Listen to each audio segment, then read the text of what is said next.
Baiklah, Assalamualaikum. Untuk kajian ini, saya akan membentangkan pengenalan.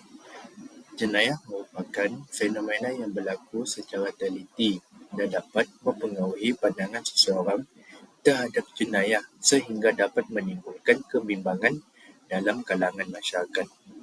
Berdasarkan undang-undang, jenayah bermaksud segala perbuatan yang dilakukan oleh individu dengan tindakan diri sendiri terhadap sesuatu yang dilarang oleh kerajaan yang boleh menyebabkan mereka boleh dihukum undang-undang yang ditetapkan dengan prosiding mengikut sifat, tahap dan kesan terhadap masyarakat.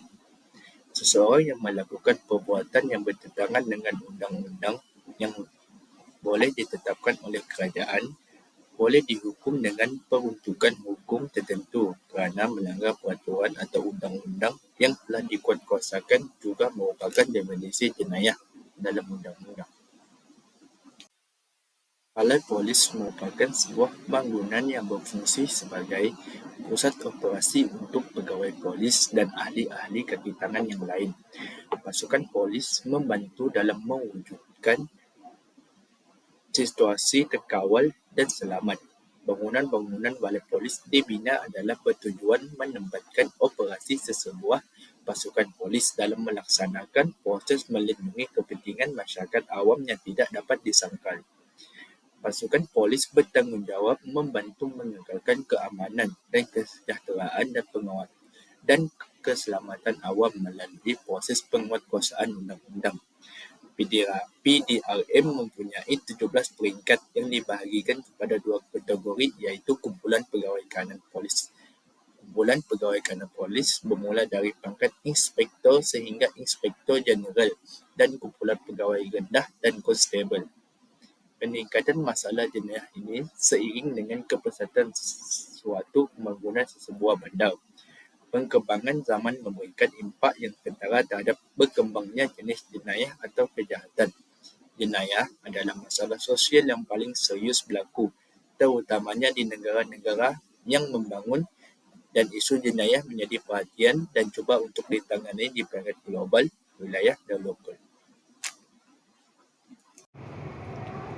Latar belakang berkaitan Balai Polis Loyang. Balai Polis Loyang ini terletak di Kota Kinabalu, Sabah yang memainkan peran penting dalam memastikan keselamatan dan ketenteraman awam bagi kawasan sekitarnya. Hal ini dikatakan demikian kerana Balai Polis ini merupakan satu pusat keselamatan utama yang berfungsi sebagai pusat penerimaan aduan, laporan jenayah dan penguatkuasaan undang-undang yang berhubung dengan berbagai kes jenayah dalam komuniti setempat. Ekoran kepusatan pembangunan dan pertambahan penduduk di kawasan sekitar Pondok Polis Loyang, Kota Kinabalu, Sabah telah dinaik taraf menjadi sebuah balai polis pada 1 April pada tahun 2002. Segi yang terletak kira-kira 2 km dari Ibu Pejabat Polis Daerah Kota Kinabalu, Sabah. Balai polis ini bertanggungjawab dalam menjaga keamanan, keselamatan 16 buah kawasan perniagaan, 3 buah kampung, 187 buah taman perumahan dan 3 buah hospital. Bagi tugasan balai polis ini juga dibantu oleh 4 buah pondok polis iaitu Pondok Polis Lido, Pondok Polis Fosang, Pondok Polis Yevila dan Pondok Polis Hospital Queen Elizabeth. Justru itu, balai polis Loyang ini juga dianggotai seramai 37 pegawai rendah polis yang diketuai oleh seorang yang berpangkat sub-inspektor menurut Polis Diraja Malaysia pada tahun 2006. Seterusnya adalah bahagian metodologi. Yang pertama, kumpulan kami menggunakan kaedah temu bual di mana kami menjalankan temu bual secara bersemuka di Balai Polis Loyang, Kota Kinabalu, dan kami telah menembual seorang pegawai polis sebagai informan utama. Dan soalan yang telah kami ajukan dalam temu bual ini berfokus soalan relevan seperti data berkaitan kes-kes yang dilaporkan, senario jenayah balai, trend jenayah balai bagi tempoh 5 tahun, pola dan kekerapan jenayah balai dan unjuran jenayah balai polis pada masa hadapan berdasarkan faktor geografi semasa. Yang kedua, kumpulan kami menggunakan kaedah pustaka seperti menggunakan bahan rujukan iaitu buku, jurnal, laporan rasmi dan dokumen untuk menyokong atau sokongan teori dan melengkapkan data temu bual. Oke, yang terakhir kami menggunakan kaedah pemerhatian di mana kami membuat pemerhatian di persekitaran sekitar Balai Polis Luyang untuk memahami situasi sebenar serta ingin mendapatkan maklumat daripada informan utama kami yang hendak ditemu bual. Dan pemerhatiannya dilangsungkan ataupun dilakukan secara tidak langsung tanpa mengganggu operasi harian Balai Polis tersebutlah.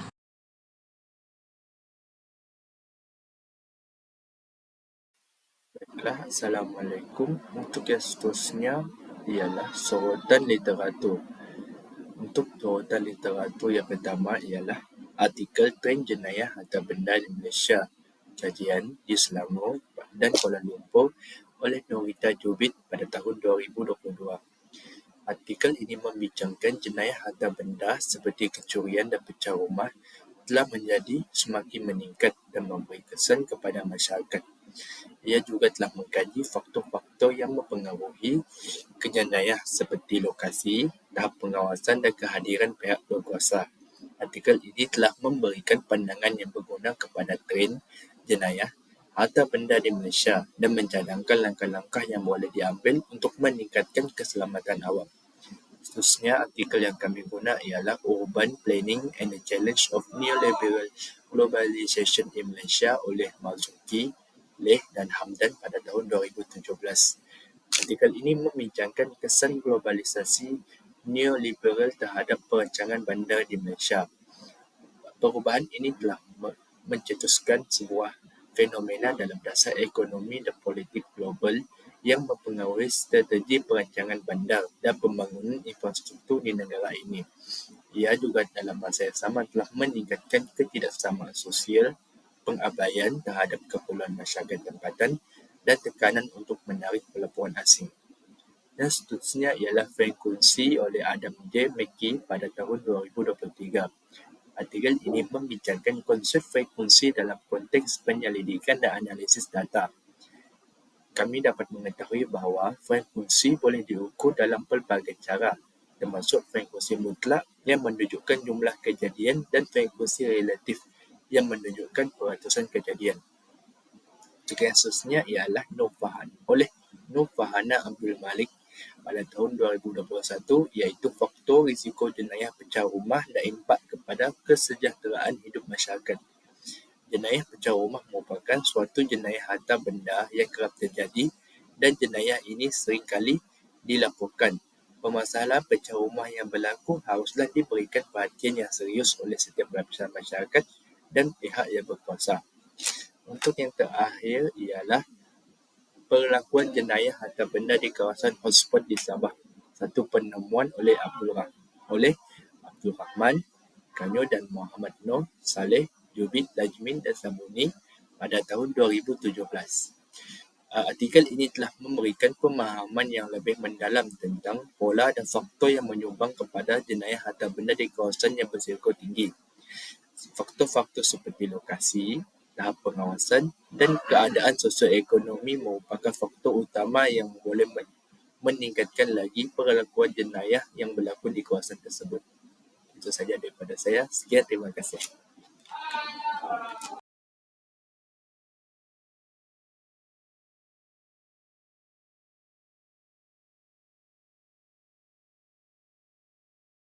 Selain itu, berdasarkan dapatan kajian daripada temu bual berkaitan senario jenayah balai, antara kes jenayah paling kerap dilaporkan di Balai Polis Luyang ialah pecah rumah, Seksyen 457 Kanun Kesiksaan dan curi kenderaan, Seksyen 379A Kanun Kesiksaan.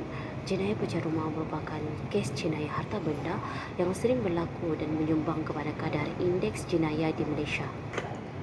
Menurut Normimi Dion pada tahun 2024, pada 6 Januari 2024, polis berjaya menangkap seorang suspek yang berusia 20 tahun yang terlibat dalam lebih 30 kes pecah rumah di Kota Kinabalu, menyebabkan kerugian sekitar RM119,965. Kumpulan jenayah dikenali sebagai geng lela yang diketuai individu tempatan yang berusia 28 tahun, turut melibatkan 2 lelaki Cina dan seorang warga Filipina. Suspek mengaku terlibat dalam 8 kes di Loyang, 3 di Tanjung Aru dan 1 di Kota Kinabalu. Kes ini memberi kesan besar kepada penduduk menjadi mangsa pecah rumah. Menurut teori aktiviti rutin oleh Cohen dan Felson pada tahun 1979, jenayah pecah rumah berlaku apabila terdapat peluang dan keadaan yang memudahkan penjenayah bertindak. Di Loyang, kawasan perumahan yang didiami oleh golongan yang berpengaruh menjadi sasaran utama penjenayah kerana rumah-rumah tersebut menjadi sasaran jenayah untuk memiliki barangan berharga. Faktor ini meningkatkan risiko jenayah pecah rumah di kawasan tersebut. Menurut Pegawai Polis Loyang, faktor utama peningkatan kes pecah rumah adalah masalah ekonomi, pengangguran dan tekanan kewangan menyebabkan setengah individu memilih jenayah sebagai jalan pintas untuk mendapatkan wang. Kemelesetan ekonomi akibat COVID-19 pada tahun 2020 menyebabkan kadar pengangguran meningkat daripada 3.31% ke 4.55% sekaligus mendorong peningkatan jenayah. Inflasi dan kos sara hidup yang tinggi juga memberi kesan kepada masyarakat, terutama golongan yang berpendapatan rendah yang lebih cenderung terlibat dalam jenayah untuk memenuhi keperluan hidup mereka. Menurut teori aktiviti rutin oleh Cohen dan Felson pada tahun 1979, jenayah pecah rumah berlaku apabila terdapat peluang dan keadaan yang memudahkan penjenayah bertindak. Di Loyang, kawasan perumahan yang didiami oleh golongan yang berpengaruh menjadi sasaran utama penjenayah kerana rumah-rumah tersebut menjadi sasaran jenayah untuk memiliki barangan berharga. Faktor ini meningkatkan risiko jenayah pecah rumah di kawasan tersebut.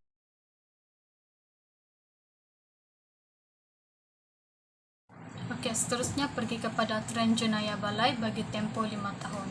Okey, tren jenayah balai Polis Loyang bagi sepanjang tempoh 5 tahun yang bermula pada tahun 2020 sehingga tahun 2024 ni menunjukkan penurunan dan peningkatan semula.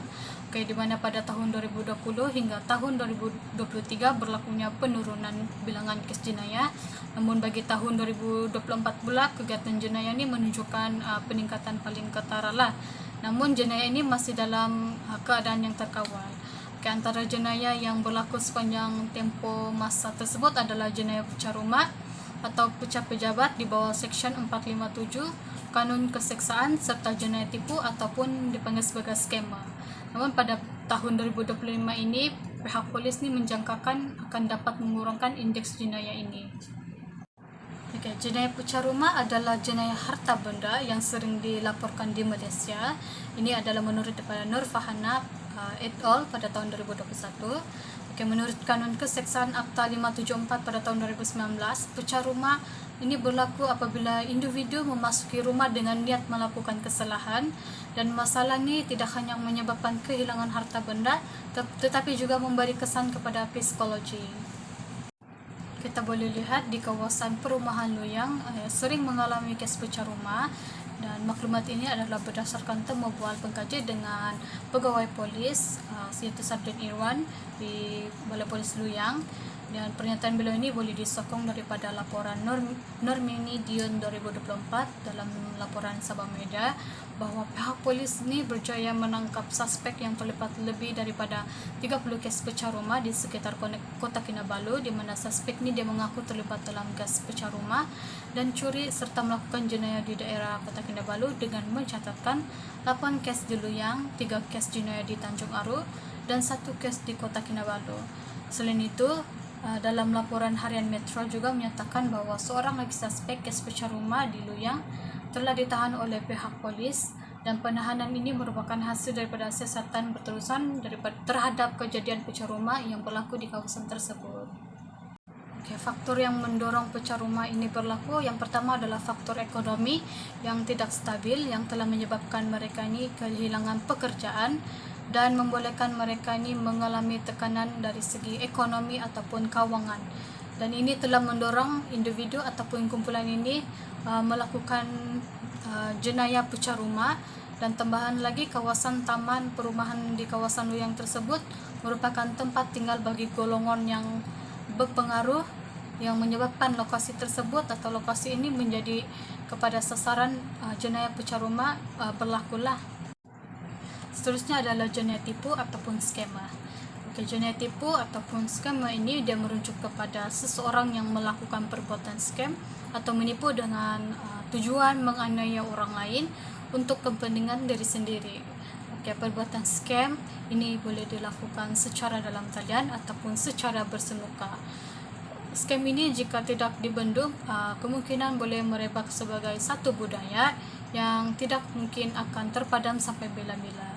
Semenjak dunia teknologi ini berkembang dengan pesat, industri skema juga pun turut bertambah pesat juga, di mana skema ini dia wujud tanpa mengira tempat, dan Malaysia juga tidak terkecuali daripada wujudnya skema yang melakukan pelbagai jenis aktiviti scam untuk memperdayakan mangsa.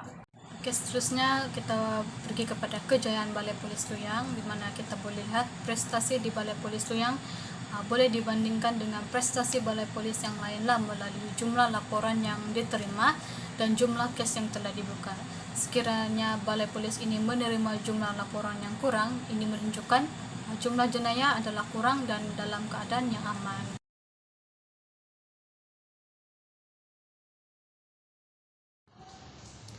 Seterusnya adalah pola dan kekerapan jenayah balai. Kekerapan jenayah dapat difahami melalui jenis jenayah yang berlaku di sebuah kawasan selama setahun. Jenis jenayah ini mungkin termasuk perompakan, serangan, dan vandalisme. Di sini kekerapan memberitahu kita beberapa kali setiap jenis jenayah berlaku. Jika perompakan berlaku sebanyak 100 kali, maka kekerapan perompakan adalah 100 kali.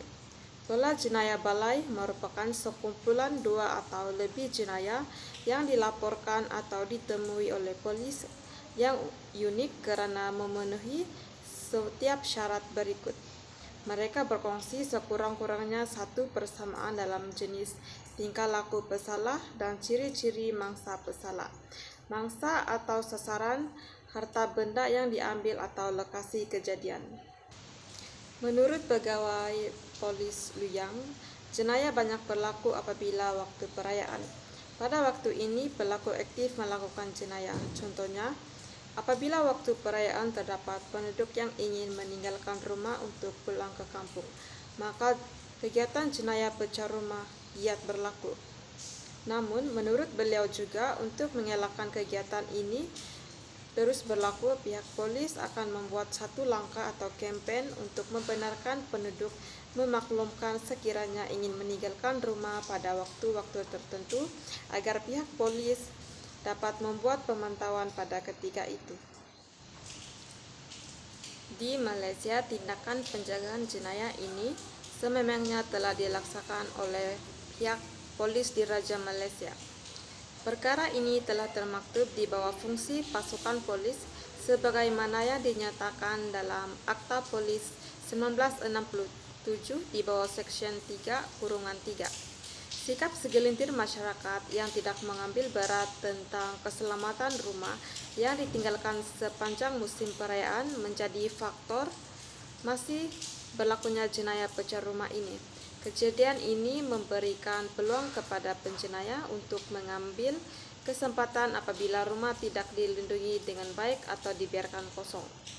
Kempen cegah jenayah dan rumah selamat dilihat sebagai salah satu langkah yang boleh dilaksanakan dalam memberi kesadaran kepada masyarakat bagi menjaga keselamatan dan harta benda ketika pulang ke kampung pada musim perayaan.